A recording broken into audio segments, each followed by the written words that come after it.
Welcome to the Deep Sea Archives. You are about to listen to the lore of Janna, the storm's fury. Since ancient times, there have been those who prayed to the winds.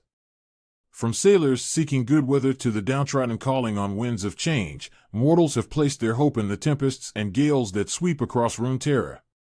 Surprisingly, the winds sometimes would seem to answer.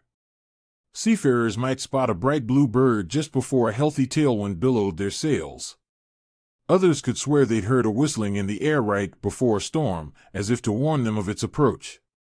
As word of these omens spread, sightings of the bird grew more common. Some even swore they had seen the bird transform into a woman.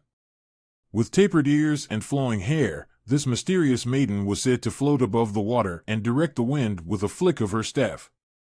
The faithful called this wind spirit Jannarum, an ancient Shuriman word meaning guardian, for she always seemed to appear in moments of great need. As time went on, she came to be known more simply as Janna.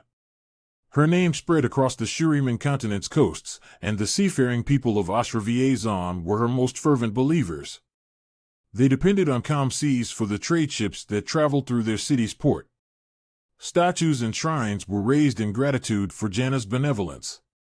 After the Shuriman Empire enveloped the city, these displays of devotion continued for a time.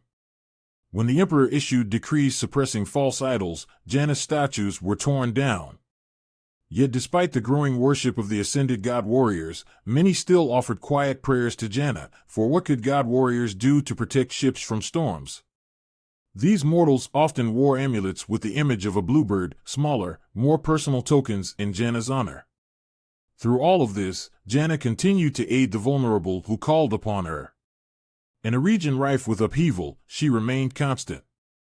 Those with an eye toward history might appreciate the irony of winds of change being the only thing that did not. After the great empire fell, once verdant lands became a desert as the remaining ascended brought war and chaos, yet Janna shielded the city, now known as Zon, from the turmoil. Over the centuries, Janna watched as Zon's ambitions grew. While the city was still a robust trade port, its denizens aspired for more. They dreamed of cutting a canal through the isthmus on which they lived, opening a path that would unite the seas surrounding Valoran and Shurima. The city poured great effort, wealth, and time into the construction. Prayers to Janna waned as mortal dreams focused on mortal machinations. However, the canal's excavation made great portions of Zon unstable. On one cataclysmic day, entire districts on the river Pilt collapsed below the western sea level, and thousands suddenly found themselves fighting for their lives against the clashing currents. As these unfortunate souls faced their doom, they prayed for salvation. They called out the name of their ancient protector, Janna. Though these mortals had seemingly forgotten her until now, Janna did not hesitate to help them. An immense gale swept over the city as she took corporeal form.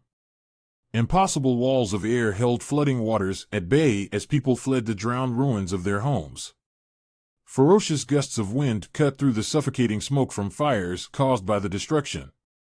Yet while she saved many, thousands still perished that day, but all who survived witnessed Janna's benevolence. Never again would the city's people forget their savior. To this day, through the rise of Piltover and the ongoing struggles of modern Zon, Janna's faithful wear bluebird medallions and show reverence to the winds. And through it all, Janna stands steadfast by the humble and the meek.